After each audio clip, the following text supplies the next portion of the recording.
Hi guys, Adventurous Allotment here. I'm here on my allotment right next to my grapevine. This is, as I've mentioned before, this is Vitus Queen of Esther. This is a good grapevine for this climate. As I've done a video in the past, or part of a video for the seasonal, one of the seasonal update videos. So now this video, what I'm going to be chatting about is training, because as you'll notice, if you look back on the other video, it's not as bushy as it was. It's just a single stem. But I'm in the process of training this on this trellis. So as you can see, it's more like a stem now than a bushy plant as it was, because I cut those back. But I'll go back to that in a minute. So basically, what I'm doing here is I'm training the strongest stem up this center support here, as you can see, and I've cut, as you can see there by my thumb, I made a cut a few weeks ago, and now what I'm hoping for is I've got two lead stems here, one there and one down here. There it is, where my finger is, and they're going to be they're going to be the horizontal lead stems. This is the vertical lead stem. So what's going to do, I'm going to train it along this wire first, as you can see, this one and that one.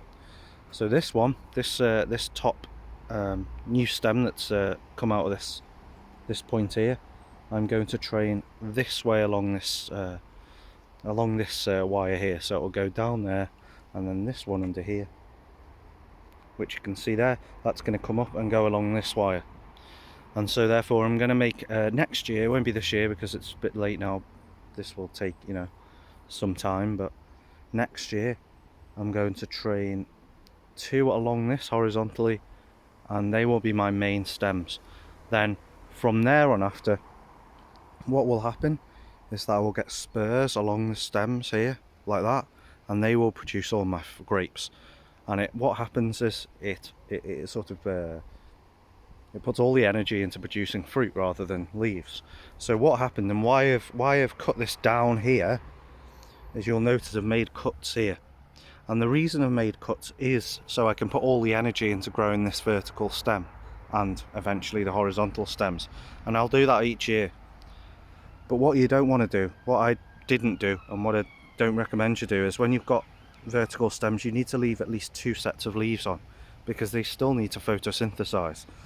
And if you were to cut it all back to the stem like here, then you would lose that ability to photosynthesize and the plant would struggle to grow. So yeah, it's important that leaves are left on, and I will let the stems grow out again, but for now I'm trying to get that stem to really focus its movement up the trellis, up the support, sorry, it's not a trellis, it's a support, up the support, and then I'll be able to train it. And that's a really simple way of doing it.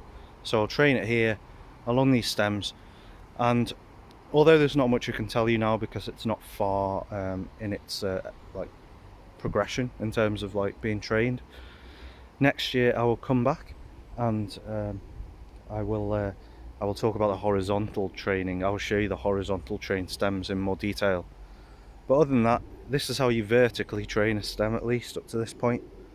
So yeah, I thought you'd find that interesting. I'll come back and do another video probably next year, unless this gets more growth before dormancy period, which tends to come a bit later with this type of variety. So maybe I'll be able to show you the horizontal later this year, but I doubt it. So anyway, I'll see you next time for another video. I hope you've enjoyed this one. Please leave a like, please subscribe, and like, I hope you have a good day, and I'll see you next time for another video. Alright, bye.